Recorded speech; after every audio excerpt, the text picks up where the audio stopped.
melengahkan masa, intro dia dekat 3 minit tu, tanpa melengahkan masa, dengan segala hormatnya, saya mempersilakanlah Puan Aisyah mungkin cerita sedikit latar belakang sebelum saya tanya-tanya soalan tadi, your background lah. Okey, silakan. Assalamualaikum warahmatullahi wabarakatuh. Waalaikumsalam. Pertama kali saya nak ucapkan terima kasih pada Prof dan juga pihak UKM kerana sudi menjemput saya berhubung untuk beri sesi sembang santai Coffee Talk hari ini. Okey, seperti yang Prof telah maklumkan sebentar tadi, saya merupakan seorang penjawat awam di Mampu di bawah BSA, bahagian strategik, dan saya juga merupakan anak murid yang dapat tunjuk ajar Prof sendirilah. Oh, ya memang ke? sangat memang sangat berterima kasih sebenarnya dengan Prof personally. Ya ke, terima kasih, sama-sama.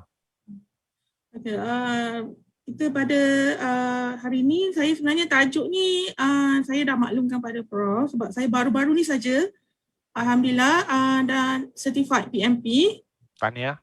Nah, tapi saya cuma nak share, tak ada slide, tak ada apa, lebih pada sesi perkongsian, tacit knowledge. Saya rasa ramai yang faham maksud tacit knowledge tu. Daripada segi pengalaman saya, lebih kepada kegagalan saya dulu. Wow, okey. Kecewa tak? Gagal?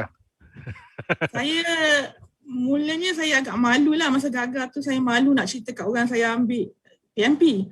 Kali pertama, kali kedua gagal. Maknanya saya ni produk 2 kali gagal, sebelum kali ketiga baru saya lulus, Alhamdulillah. Itulah sebab sedikit. Bagus. Boleh tak cerita nanti, saya nak tanya soalan pertama. Apa tu PMP, persijilan PMP dari Project Management Professional dari PMI, Project Management Institute of US, ada pula CAPM, ada pula PMP. Kenapa persijilan ni sangat terkenal lah sebagai persijilan de facto project management seluruh dunia? Boleh Puan ceritakanlah sedikit latar belakang dia. PMP iaitu Project Management Professional ni merupakan satu sijil di mana kita sebenarnya worldwide. Maknanya dia merupakan satu, kita akan berada in the same language bila kita ingin menguruskan projek. Dan bila kata projek tu sebenarnya berkait rapat dengan kehidupan sebab makna projek tu sendiri adalah sesuatu yang unik yang ada permulaan dan pengakhiran. So maksudnya kalau kita nak menguruskan projek tu apa yang perlu ada. Contohnya kalau kita kata daripada zon tempat lain, daripada India, kita mungkin akan berurusan dengan sub-vendor daripada negara-negara lain. Jadi apa benda yang kita boleh rujuk sebenarnya tentang prosedur, tata cara, tadbir urus yang sebenar dalam sebuah projek sebenarnya. Dan PMI merupakan Project Management Institute yang di bawah PMI kan kita boleh untuk apply permohonan untuk dapatkan PMP. So sebenarnya yang paling penting kita nak jadikan ada PMP ni sebagai satu benchmark apabila kita bercakap dengan pihak luar. Contohnya macam kami, penjawat awam, kita akan berurusan dengan vendor dan tak semestinya vendor dalam Malaysia saja.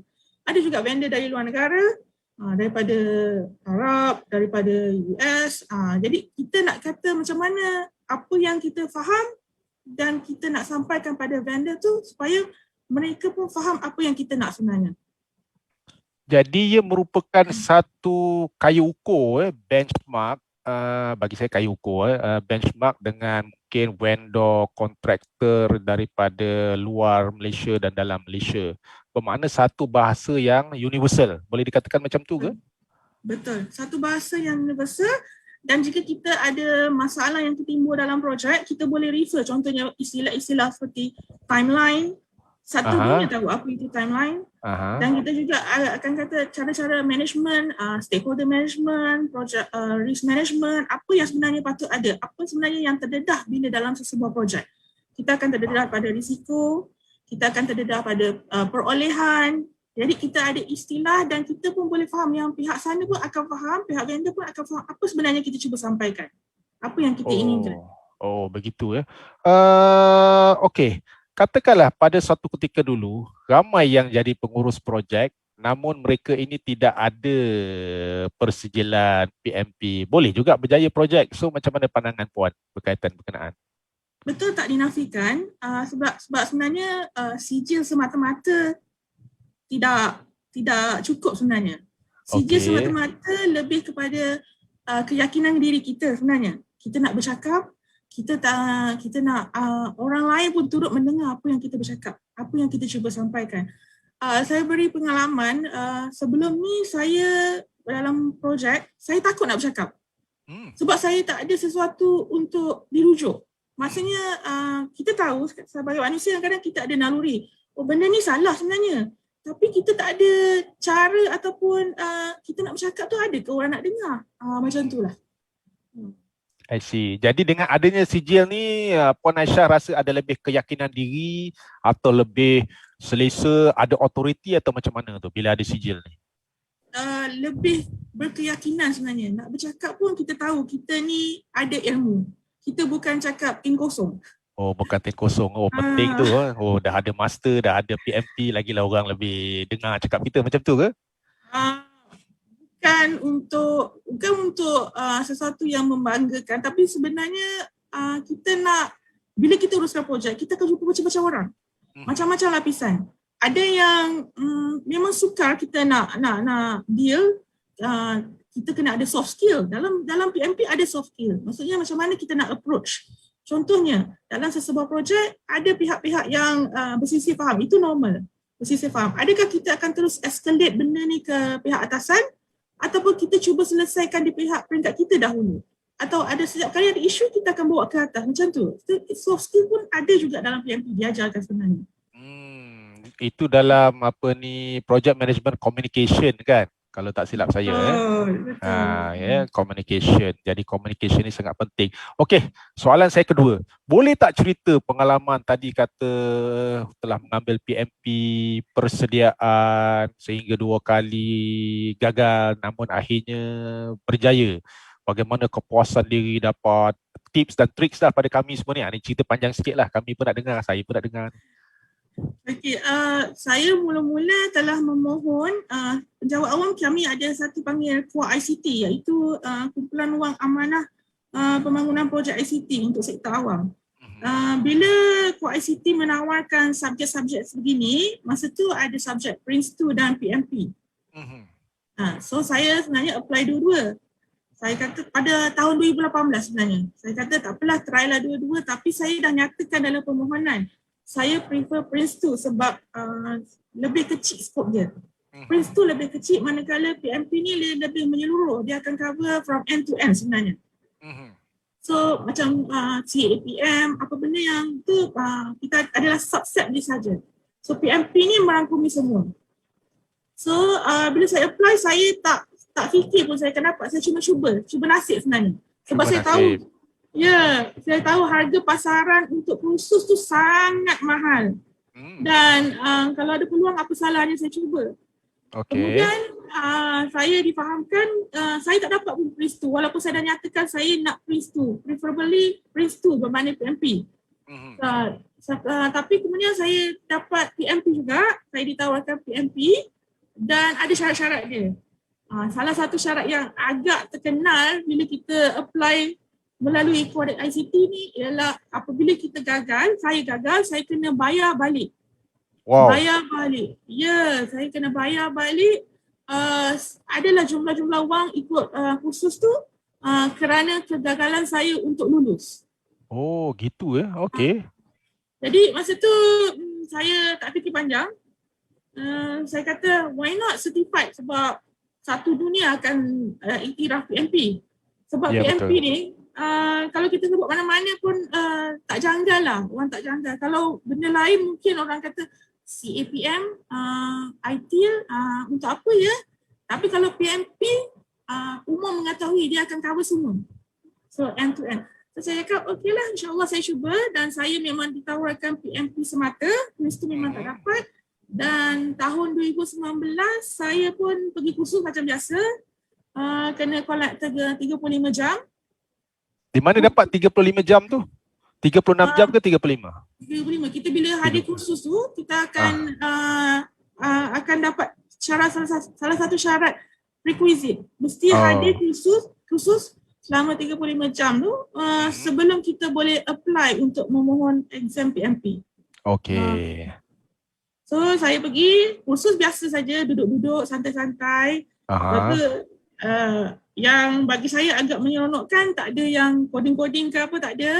Okey. Kalau ada pun lebih pada costing macam mana kita nak buat perolehan. Dan itu pun sangat bukanlah kata sangat mudah, sangat berkait rapat dengan kehidupan kita sebab costing. Okey. So jadi bagi saya insya-Allah boleh lulus lah. Kali pertama saya sit tu lepas 3 bulan kursus, saya kata insya-Allah boleh lulus. Tak ada coding, tak ada apa, tak ada hal lah. Boleh lulus lah. InsyaAllah sebab saya dah prepare. Dan ramailah yang cakap kena hafal 49 processes. Ui, hafal ya? Ya, ramai yang cakap. Ramai cakap yang dah lulus. Saya tak kata yang dah lulus menghafal tu okey, tapi benda tu tak jadi untuk saya. Saya gagal. Saya gagal. Saya bukan jenis boleh menghafal. Saya kena memahami. Okey. Jadi bila dapat soalan tu, kita rasa macam preparation, persediaan dah cukup. Rasa macam excited nak ambil. Sebab kita dah rasa ready dah. Dah ready. Ya, dah ready. Kita dah baca. Kita dah baca buku tu. Walaupun ada yang kata kena baca back to back 3 kali. Buku PMP yang tebal tu. Tebal, 500 lebih, 600 page tu kan? Ya. Saya kata, okey, insyaAllah boleh sebab banyak berkait rapat dengan tugas hakiki. Rapat dengan berkait dengan kehidupan kita sehari-hari. Sebab projek ni kita ada apa-apa saja kita boleh katakan projek, maksudnya ada permulaan, ada perakhiran, ada tempoh tarikh, unik, lain daripada lain, itu adalah projek. Contohnya kita nak beli kereta, itu projek. Okey. Kita nak simpan wang, itu projek. Berapa lama kita nak simpan wang? Berapa lama kita nak buat deposit? Berapa banyak kita nak buat down payment? Itu semua adalah projek. Tapi yang saya silap adalah ambil mudah. Sebab saya yakin benda tu senang. Ambil mudah. Macam mana tu yang dimaksud ambil mudah tu Puan? Taken for granted. Ya apa dia tu? Sebab kata senang je. Semua berkait dengan kehidupan kan. Okey. Nak beli kereta pun projek. Ada tempoh dia sampai kita dapat kereta tu. Habislah projek kita. Lepas tu tak ada banyak, orang kata tak ada banyak pengiraan. Tak ada coding. Untuk orang komputer ni biasalah. Salah satu yang selalu kita mencabar adalah coding lah kan. Coding, ya. Tapi yang ni lebih pada okeylah, yang ini tak semestinya orang komputer, orang pentadbiran pun boleh tahu. Macam tu lah, saya yakin lah masa tu. Jadi saya pergi duduk, ada exam dengan rasa insyaAllah boleh lulus. Tapi saya gagal. Exam dia adalah selama 4 jam. 4 jam ui. 200 soalan. 200 soalan. Soalan ni klik-klik je. Maksudnya klik-klik saja, lepas tu kita boleh at the end, lepas 4 jam kita boleh tahu result kita on the spot. On the spot, real time ya. 4 jam, 200 soalan dan keputusan diperolehi pada akhir peperiksaan berkenaan. Macam mana jenis soalan ni? Soalan MCQ ke, soalan open-ended ke atau macam mana tu? Okey, dia soalan dia multi choice MCQ. Ni yang untuk silibus saya lah. Saya ambil akhir tahun lepas. 30 Disember tahun lepas. Lepas tu kita ada satu soalan tu akan hanya ada satu jawapan. Okey, lepas tu satu jawapan je dan dia punya pilihan jawapan tu siapa yang pernah ambil ataupun boleh juga Google akan tengok jawapannya sangat lebih kurang sama. Lebih kurang sama. Ya. Satu perkataan saja akan membezakan jawapan yang mana lebih tepat. Itu yang payah. Okey.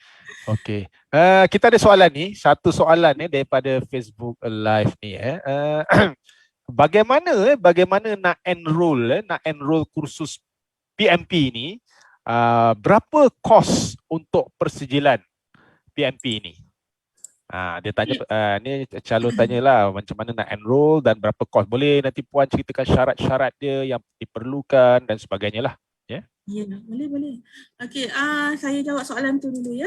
ya, terima kasih. Okey, sebenarnya kita boleh refer pada website PMI, Project Management Institute.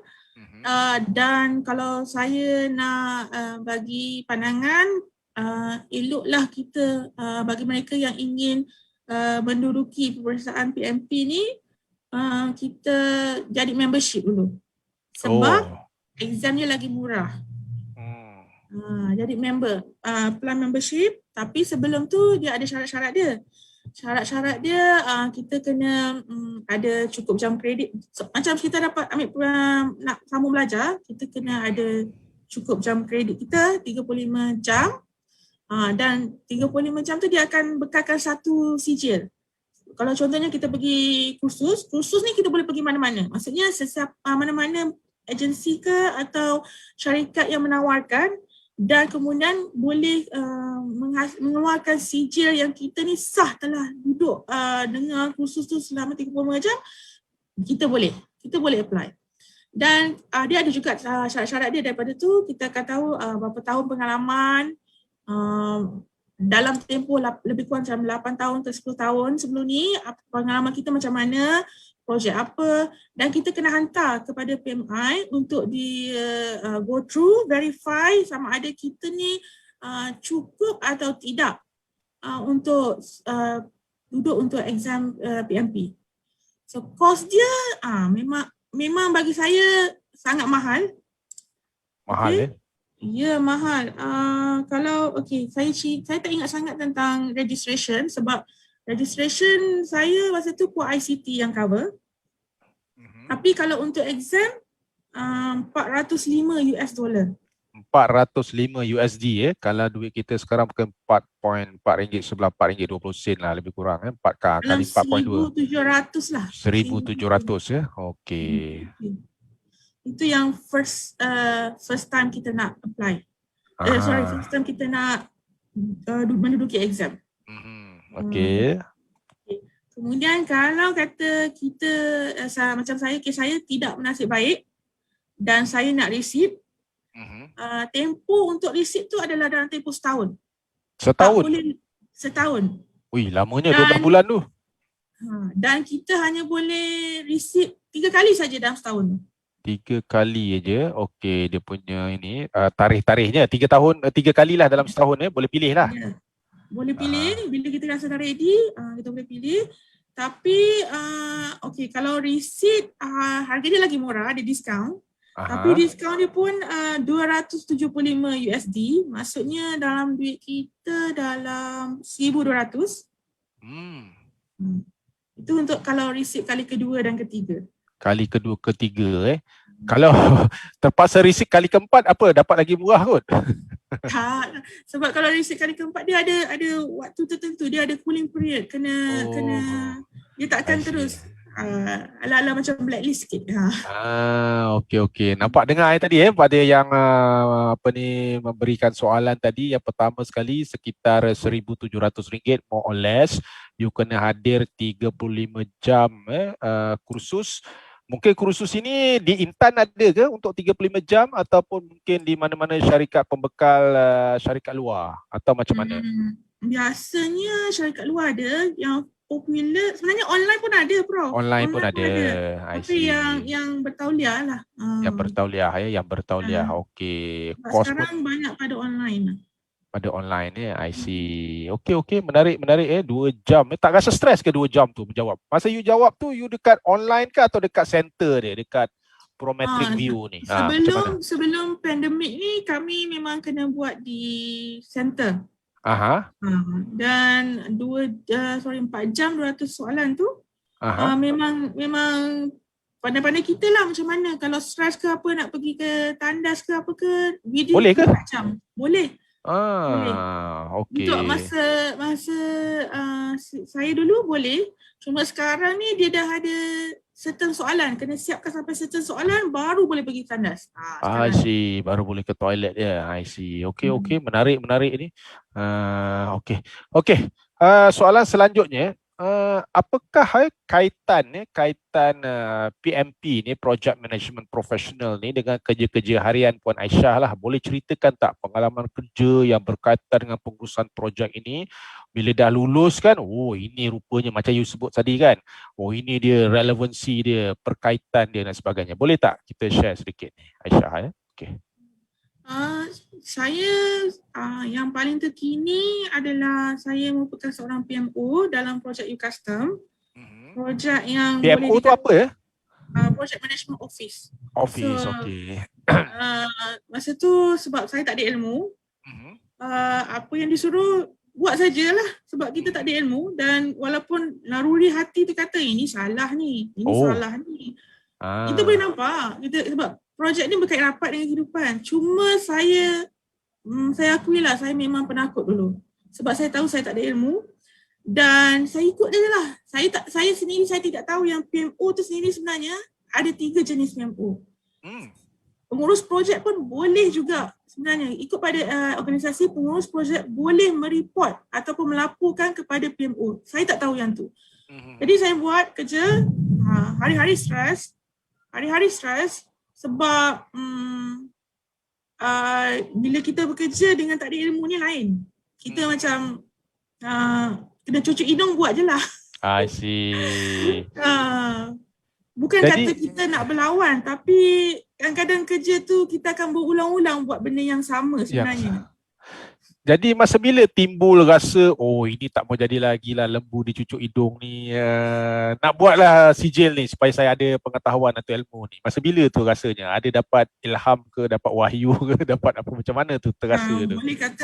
Boleh kata masa yang permohonan tu, 2018 tu saya kata ini tak boleh jadi ni sebab dah penatlah saya berurusan dengan orang dan patah balik kesalahan pada kita.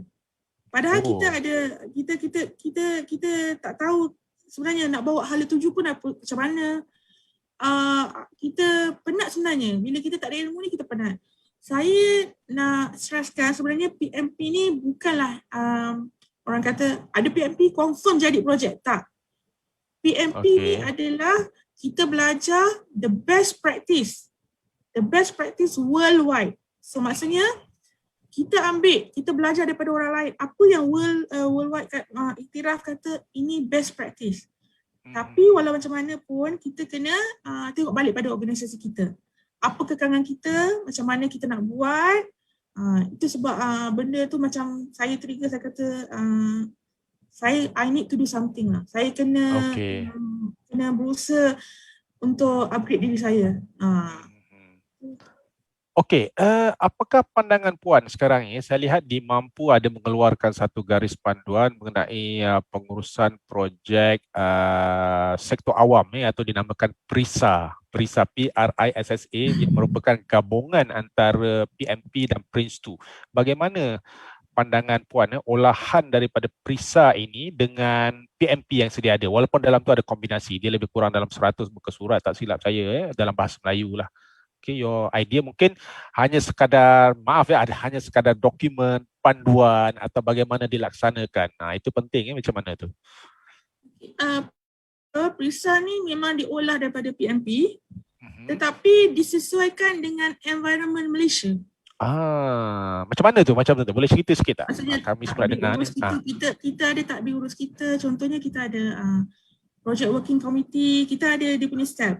Apa yang perlu dibawa, setiap satu keputusan tu kena bawa ke mesyuarat apa. Kalau PMP kita tak ada begitu boleh katakan begitu detail, tak ada. Sebab ini lebih pada takbir urus PRISA tu lebih pada takbir urus ICT di negara Malaysia.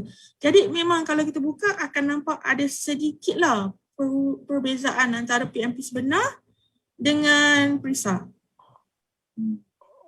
Jadi bagaimana gabungan PRINS2 dan juga PMP ni lah di dalam PRISA ini tadi?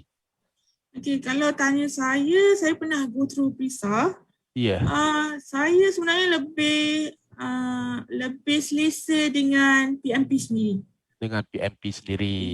Okey. Mungkin tadi PRISA ni digunakan untuk menguruskan projek dengan acuan Ya, dengan pengurusan acuan projek negara tu. negara Ya. lah. Ya, betul-betul. Okey, setuju, faham. Okey. Balik kepada mungkin daripada awal daripada sesi kita tadi kan. Ada yang kata, alah tak ada sijil pun, I jadi project manager. I dalam PMO, Project Management Office, project siap juga. Apa yang membezakan? Ada yang kata bila saya ambil PMP ni, gaji saya akan naik sebanyak 30% kalau di swasta lah. Saya mendapat pengiktirafan, penghormatan. So bagaimana value added? Ini balik pada tajuk kita ni, nilai tambah yang betul-betul dia rasa macam Puan rasa, oh, I'm now a PMP certified. You rasa betul-betul puas hati selepas lulus exam kali ketiga dan you rasa you are a very good project manager yang dapat memberi impact besar kepada pengurusan projek. Macam mana ceritakan value added, nilai tambahan ni tadi? Okey, kalau sebelum ni, Ya. satu benda, saya akan ambil masa untuk memahami sesuatu portion dalam projek. Sebab apa ya? Contohnya, sebab apa-apa pun kita bermula dengan ilmu, kita tak ada ilmu, kita nak kena buat reference. Sama juga sebenarnya, kita buka, kita cari, kita rujuk, googling, kita tanya orang expert judgement, sama juga sebenarnya. Tapi kita tak tahu masa saya rasa tu saya tak tahu. Rupanya kalau saya tanya SME ni, subject matter expert ni sebenarnya salah satu tools and technique expert judgement dalam PMP. Saya tak tahu. Saya tahu kita pergi tanya saja. Lepas tu dia ada syarat-syarat, contohnya bila kita tanya pun ada soalan-soalan ni yang kita kena tanya. Maksudnya timeline ni realistik tak? Kita akan kata okey, biasanya sebelum ni saya akan kata kalau tak realistik, yes or no. Saya tak dapat nak fikir kalau ni tak realistik dari segi apa. Ini tak realistik dari segi mungkin sebabkan communication kurang, ataupun mungkin involvement stakeholder engagement kurang, ataupun risiko ni kita tak ambil kira. Dan juga kita tak ambil kira. Kita cuma kata projek ni yes or no, timeline realistik yes or no, itu saja. Itu saja. Jadi kita punya pandangan tu limit, kecil saja. Kita tak boleh nak kata. Dulu kita dapat tengok contohnya, kita tahu stakeholder engagement tu penting, dan kita dapat identify stakeholder engagement tu ada biasalah stakeholder ni ada yang memang bermasalah. Okey. Jadi macam mana kita nak overcome the solution? Kita nak kena involve stakeholder ni daripada awal projek, bukannya daripada tengah-tengah projek. Contoh macam tu lah. Okey. Dan pasal gaji tu bro, memang betul. 25% kalau ikut majalah CIO, 25% more PMP, pengurus projek yang ada PMP berbanding dengan yang tidak ada. Ini di US lah. Di US. Di US okey. Katakanlah you dah ada PMP dan sebagainya, dah ada PMP sebagainya. Bagaimana mengurus projek sakit? Kita namakan projek sakit. Ada ke pengalaman? Oh tak ada, masuk sajalah macam tu. Saya nak tahulah. Projek sakit. Projek sakit tu biasa banyak dalam kerajaan. Boleh share kot. Ceritalah sikit. Jangan mention mana-mana projek, tapi pengalaman tu. Macam mana tu? You masuk tiba-tiba macam penyelamat kan. Terus dah nampak keadaan. Macam mana tu? Okey, sebelum ni saya ada masuk satu projek, tak boleh namakan lah. Tapi saya berterima kasih kepada pasukan saya lah, sebab mereka cuba sedaya upaya untuk fixkan. Kami masuk tengah-tengah sebenarnya, nak ke hujung. Jadi macam saya kata, kalau tu kita tak dapat identify stakeholder yang mana, tahu-tahu dah memang masalah. Dan memang sasar stakeholder yang tak involved dari awal kata, kenapa macam ni, kenapa tak Tapi itulah, masa tu pasukan kami memang alhamdulillah saya banyak belajar. Itu berdasarkan pengalaman. Dan memang sebenarnya bila kita masuk projek sakit, bukan projek tu je sakit, dengan kita sekali sakit. Maksudnya macam mana tu? Kita stres, BP naik. Muda-muda BP naik ni. Ya, itulah. Sebab tu kita kena ada platform lah, kat mana kita nak mula sebenarnya. Dan sebenarnya saya ambil PMP bila kita dah masuk projek sakit ni, sebenarnya secara tak langsung kita pun sakit, pemikiran kita pun sakit. dan saya terpaksa adjust balik lah. Maksudnya apa yang best practice sebenarnya. Kita dah memang ada masa saya pergi kursus tu memang ada kawan-kawan yang dah 30 tahun mengurus projek, pengalaman 30 tahun, swasta pula tu. Tapi bila masuk buat PMP fail juga. Itu normal. Sebab kita terbawa-bawa dengan cara yang salah. Cara yang salah Ya, kita mengamalkan cara-cara yang cara yang salah tu dia macam dah sepati dalam pemikiran. So ada yang 20 tahun, 30 tahun pun gagal juga. Padahal sepatutnya at the fingertips lah sebab dah lama kan, dah banyak pengalaman. Atau adakah kerana mereka ni dah bertahun menggunakan kaedah yang sama, dah terbiasa menjadi satu tabiat, tak perlulah kita duk ikut sajalah. Boleh berlaku macam tu? Asal ego dia atau macam mana tu? You boleh terangkan tak dari segi mungkin psikologi manusia, I'm a project manager dan macam mana tu? Ya. Contohlah kalau kita seorang pengurus projek, bila dia dah sebelum ni mengurus projek dengan keadaan tidak tahu proses ataupun prosedur cara-cara yang sebenar untuk uruskan projek dan kemudian dia uruskan projek menggunakan background PMP setelah lulus. Satu biasanya daripada pengalaman saya dengan tim saya yang pernah menduduki exam ni bersama-sama, secara general timeline tu akan jadi singkat. Lagi singkat. Kenapa? Macam mana tu? Boleh share? Kita nak tahu juga ni.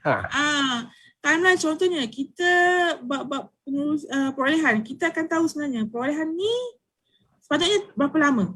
Okey. Syarat-syarat perolehan bagaimana?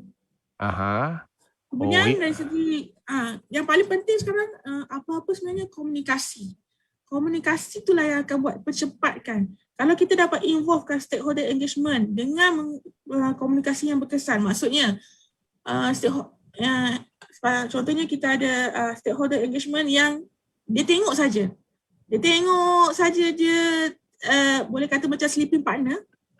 Jadi kita tak perlu beri masa yang banyak kepada stakeholder macam ni. Kita boleh fokus pada stakeholder yang lain. Tak bermakna kita abaikan stakeholder ni. Cukup cara komunikasi, kita hantar email je ke apa ke, kita maklumkan, projek ni sekian. Kita tak perlu kejap-kejap, kita pergi bawa projek, buat meeting, bagai, tak perlu. Jadi kat situ, bila kita kurangkan meeting, kita hanya fokus pada, bukan hanya fokus, kita lebih fokus pada stakeholder yang memainkan peranan penting, yang dengan orang kata sekejapan je impact tu besar. Kalau kita tu, jadi kat situ kita dah boleh tahu macam mana nak menguruskan stakeholder tu. Tak semua stakeholder akan diberi perhatian yang sama. Baru saya faham, saya ingat sama aja. Dia ikut kepada level-level stakeholder. Sebab biasalah ada stakeholder, saya cuma nak tengok aja. Saya tak nak involve sangat. Apa-apa you bagi tahu. Itu. Ada yang pula, ini macam ni salah flow. Sebab ini babitkan saya punya flow. Yang tu kena. Yang itu kita kena betul-betul rapat. Tak, maknanya yang mana yang sekadar sleeping partner cukup hanya kita inform saja. Kita tak perlu yang kita inform, kita nak juga jumpa, nak juga menghadap, nak juga bersemuka. Tak perlu. Jadi itulah rahsianya menguruskan stakeholder ni. Yang mana diam tu keep silent aja. Yang mana itu kita rapat dengan dia, dengan pengguna yang banyak bertanya, kita kena lebih rapat lah. Adakah ini berbalik kepada pengurusan stakeholder pemegang taruh juga pengurusan project management dalam komunikasi? Boleh Puan jelaskan tak dua elemen dalam domain tadi? Stakeholder management dengan communication management sangat berkait rapat. Sebab macam saya kata, setiap stakeholder tu perlu diberi perhatian, tapi yang mana yang lebih banyak perhatian, yang mana kurang. Dan komunikasi tu ialah cara komunikasi. Adakah memadai komunikasi secara email cukup? Ataupun komunikasi jenis stakeholder ni kita mesti bersemuka, jenis dia mesti nampak muka kita, dia tak puas hati setakat hantar email. Lepas tu cara kita nak tengok stakeholder tu juga, adakah stakeholder ni neutral, dia tak kisah projek ni on tak? On pun tak apa. Oh, ada Itu pun juga kita macam tahu. tu. Ada. Aduh. Atas pagar. On tak? On pun tak ada. Tak apa. Tak ada Oh. apa-apa efek pada kami. Pun ada juga. Okey, faham.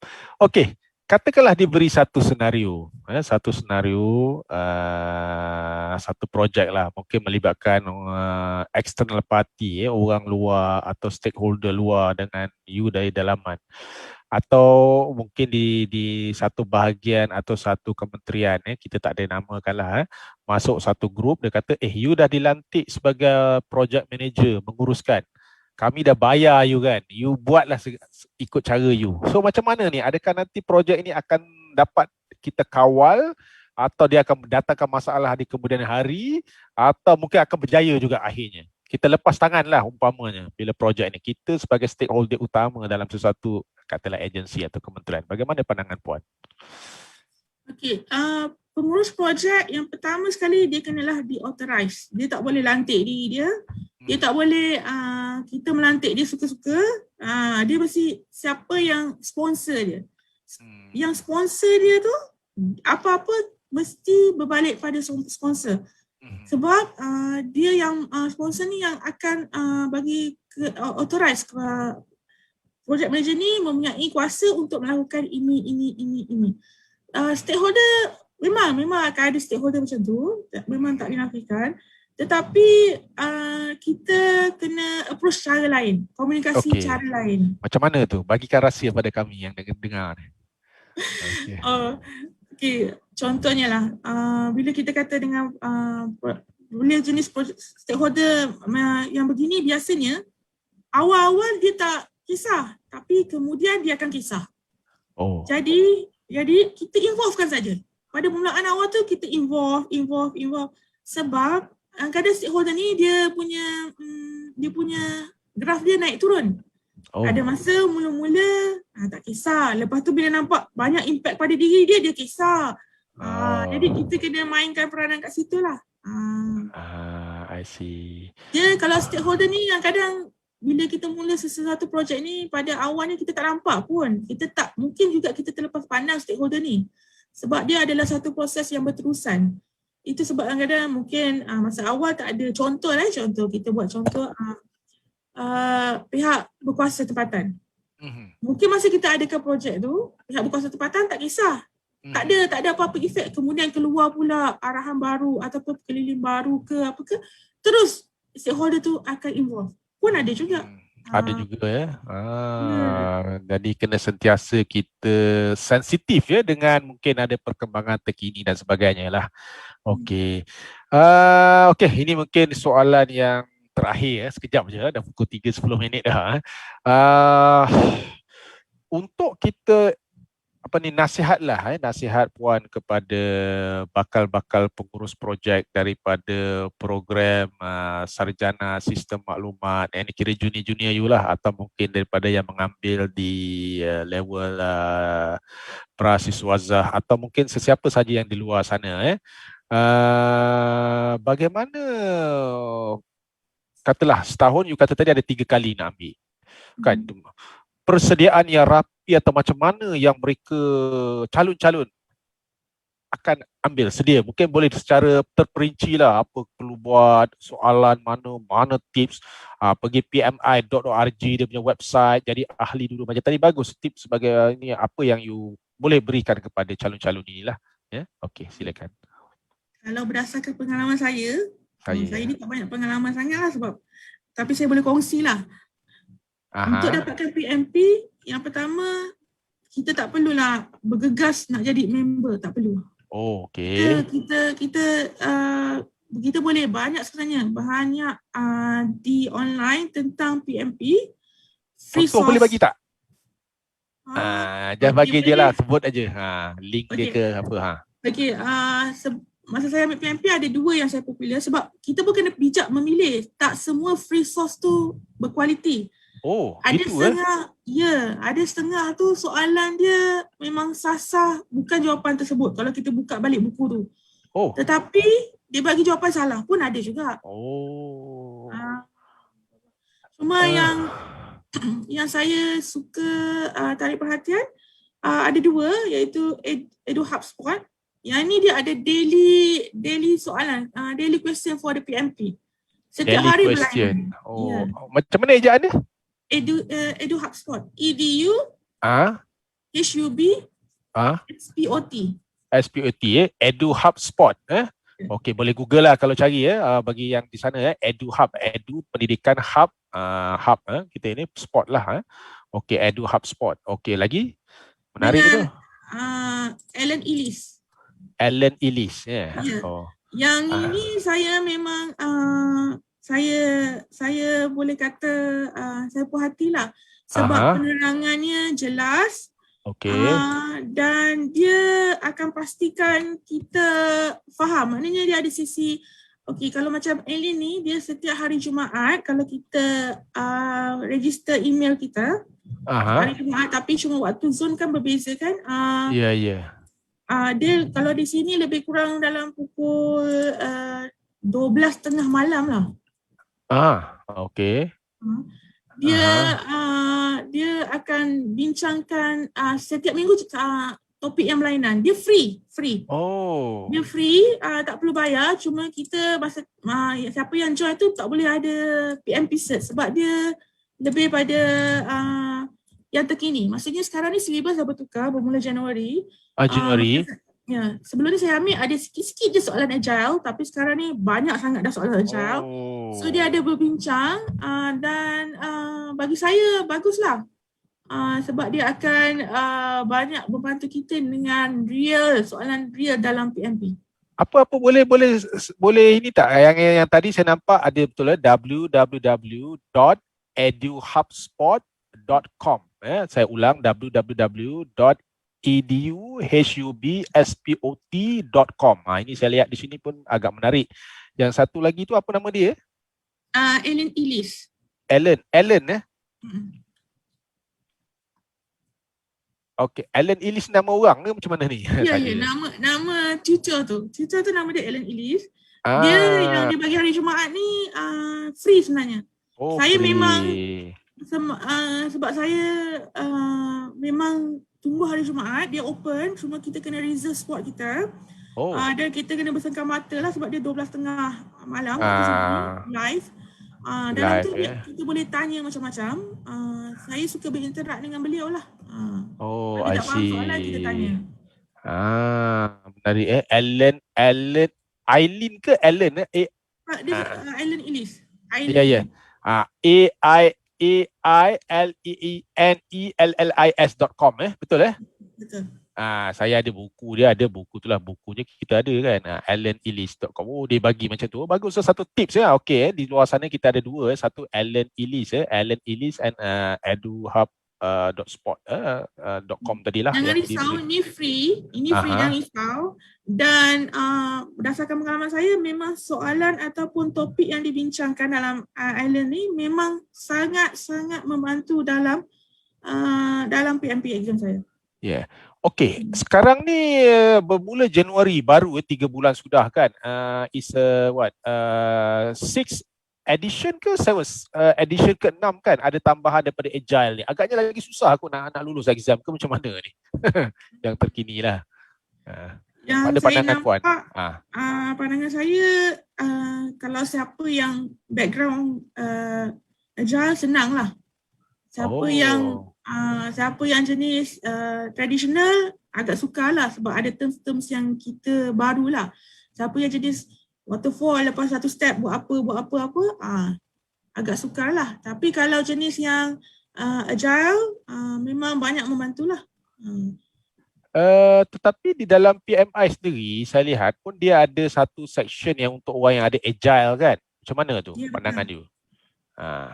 Betul. Cuma yang ini lebih pada pengusaha projek daripada end to end. Kalau agile tu dia cuma konsep dia saja. I see. So berapa lama ni puan mengambil untuk subscribe, duduk 6 bulan ke 2 tahun ke selepas fail tu you betul-betul betapa depan dua-dua website selain baca nota ni. Berapa lama ni? Sampai bagi saya tak payah pening-pening baca buku. Faham buku tu cuma contohnya kita yang 49 processes tu kita tak payah nak tunjuk kita kena hafal setiap proses tu 49. Saya sampai sekarang tak hafal. Sebab saya tak boleh nak hafal, saya bukan jenis hafal, saya kena jenis memahami. Jadi yang penting dia senario base, kita faham kalau kita ni pengurus projek, apa kita perlu buat. Okey, dalam keadaan Puan sebagai pengurus projek, apa you perlu buat? Yang mula-mula sekali. Ni dah ada PMP ni. Sebab sekarang ni kalau kita tengok dalam pekerjaan, biasanya projek tu akan datang bermacam-macam. Kita, kadang-kadang kita ada limit, contohnya My Digital.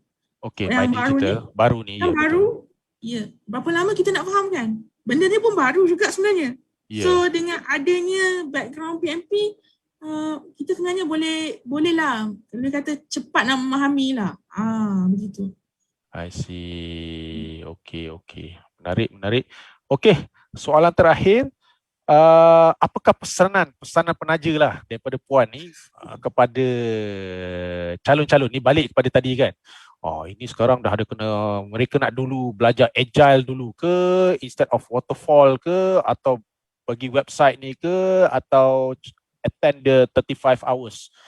Yang mana dulu? Ramai ni saya pasti ni di luar ni pelajar-pelajar dan juga calon-calon yang berminat untuk mengambil PMP ni lah kan, as you most mention, meningkatkan pendapatan sehingga 25% kalau di swasta dan memudahkan kita menguruskan projek secara berkesan. Bagaimana tu? Ini pandangan you lah yang ada. Pandangan saya, apa-apa pun berbalik pada ilmu. Jangan kita rasa puas hati. Contoh selama ni pengalaman kita banyak. Contohnya, kita boleh baiki. Mungkin kita boleh baiki dari segi timeline. Mungkin kita boleh baiki dari segi quality. Mungkin kita boleh baiki dari segi soft skill kita dengan interaction antara satu sama lain, communication. Itu yang penting, yang pertama. Maksudnya kita sebenarnya gunakan PMP ni sebagai batu loncatan lah untuk batu loncatan. Jangan kita rasa selesa dengan diri kita dan belajar. Maksudnya jangan putus asa. Saya kali pertama saya gagal, saya kena bayar balik ke ICT. Saya kena bayar 2,500. Itu Syarat dia. Dan saya bayarlah sebab kalau tak ada nanti duit kerajaan kan. Ya, betul. Kemudian kali kedua saya keluarkan duit saya sendiri, 1,200 tu. Keluarkan duit sendiri dalam keadaan insyaAllah boleh lulus. Kalau kali pertama lulus, takkan dua kali lulus pun gagal juga. Dan kali ketiga saya kata, ini yang terakhir lah ni. Ini peluang terakhir saya untuk mencuba. Sebab kalau tak ada nanti dia ada macam waktu cooling period saya semua. Saya kata, tak apalah, saya ambil yang ketiga ni sebenarnya masa saya cuti bersalin. Okey. Maksudnya saya kata sebelum saya masuk kerja akan datang ni, biarlah saya ada sesuatu sebagai persediaan saya nak menghadap tugas-tugas ni. Jadi saya ambil peluang. Saya tak ada macam, yelah kalau bekerja ni fahamlah ada gangguan. Tuah anak ni. Jadi kadang-kadang malam-malam saya ke siang ke, saya kuatkan semangat. Saya kata insyaAllah saya dah set sebelum saya masuk kerja lepas cuti bersalin, saya nak ada PMP. Kemudian alhamdulillah. Okey, satu lagi soalan sebelum kita nak ambilkan. Terdapat berbagai software lah ataupun perisian yang membantu. Contohnya kita ada Microsoft Project, Microsoft Visio, dan juga yang terdapat dalam yang berbentuk open source atau Primavera, 3P Primavera Planning, atau beberapa lagi lah seperti you tengok dalam internet ni. So apa pandangan Puan, mana satu nak pakai, yang berlesen, proprietary, atau yang open source, yang mudah atau yang selesa selalu pakai ni, yang mana satunya? Ini mungkin pandangan kita nak tahulah. Mungkin terdapat lambakan yang sangat menarik sekarang ni. Dia tak susah sebenarnya nak buat calculation, nak buat man hours, semuanya dah ada sebenarnya. Cuma nak pilih yang terbaik lah. Mungkin ada, boleh bagi pandangan yang ada. Kalau kerajaan biasalah kita dulu memang lebih pada Microsoft product, so Microsoft Project. Tapi sebenarnya banyak je yang macam Prof cakap free source ni, sebab dia patah balik kepada konsep pengurusan projek tu. Dia mostly the same. Dia ada pemantauan, Cuma yang kita kena ambil yang sesuai yang kita biasalah. Sebab basically konsep dia sama. Kalau ada pun dari segi pertukaran wang asing, macam tu lah, Prof. Okey. Jadi terpulang kepada pengguna atau pengurus projek berkenaan lah ya untuk menggunakan tepuk dada tanya selera, tepuk dada tanya bajet yang ada. Mungkin kalau di pihak sektor awam ni selalunya Microsoft Project Microsoft Project, Microsoft Visio dan sebagainya yang digunakan lah. Kita dalam kelas pun kita menggalakkan lah penggunaan juga daripada yang ada freeware, software, open source yang sedia ada lah untuk penggunaan. Okey, sangat menarik. Saya rasa setakat ini sahaja. Kita hampir lagi 5 ke 6 minit sebelum kita tamat. Saya rasa kita para audiens dan juga penonton di luar sana mendapat satu idea, satu pengalaman daripada calon yang telah menduduki peperiksaan PMP Project Management Professional daripada Project Management Institute of US. You boleh pergi kepada website pmi.org. Boleh lihatlah seperti Puan Aisyah tadi berkata, mesti attend 35 jam kursus. Sekarang dah ada online due to pandemic COVID. Sebelum ini ada face to face, cara bersemuka dan sebagainya. Jadi seperti yang dikata tadi, kena ada modal lah. Tapi kalau di pihak kerajaan mampu ni saya ulas balik Puan Aisyah, kita di sana ada kumpulan wang amanah ICT. Kumpulan wang amanah ICT ini memang salah satunya poin nombor 2 dia untuk meningkatkan pemerkasaan lah daripada segi pembangunan bakat atau talent development, betul jadi boleh ambil di situlah. Tapi first time attempt, nampak gayanya tak lulus tadi kena bayar 2,500 itu di pihak di awam.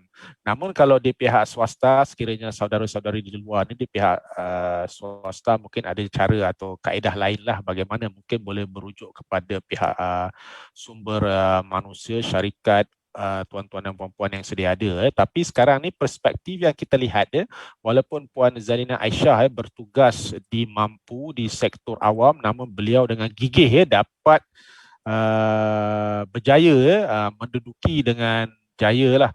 Boleh tahu tak berapa persen you punya final tu dapat? Saja nak tahulah. Berapa persen apa tu? Dia punya threshold tu berapa? 70 kan? You dapat 71 ke 72 ke 90 dah 3 kali. Dia result tak ada je, cuma lulus atau gagal. Pass, tapi fail, keluar immediate saya ingat ada dia tunjuk. Kita akan nampak domain-domain kita lah. Saya biasa je. Kalau yang terror memang akan dapat 5 above target. Saya cuma dapat 4 saja. 4 above target, 1 target. Itu saja. Tapi itu sudah memadai satu cabaran lah bagi saya. Kalau sehingga 3 kali ni seorang yang sangat gigih bermotivasi, akhirnya dapat juga grab the ilmu. Jadi bila ada projek tu senang je nampak, tahu bila kelulusan procurement peralatan bila nak beli.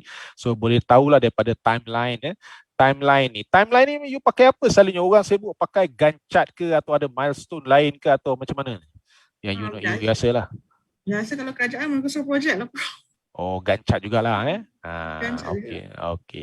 Okey, saya rasa itu saja.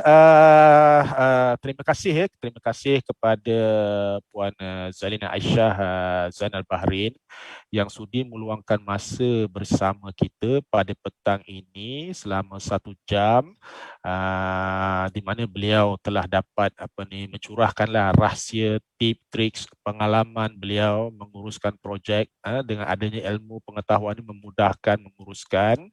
Jadi kami di pihak FTSM di unit Jaringan Industri dan Masyarakat mengucapkanlah ribuan terima kasih kepada Puan Zalina Aisyah yang sudi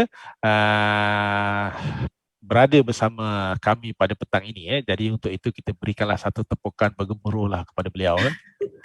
Okey. Jadi untuk para audience yang berada di luar itu, seperti yang kita sedia maklum, anda boleh mendaftar untuk SPEL UKM lah dengan daftar kehadiran yang sedia ada lah. Jika tak ada nanti kita bagi link ya.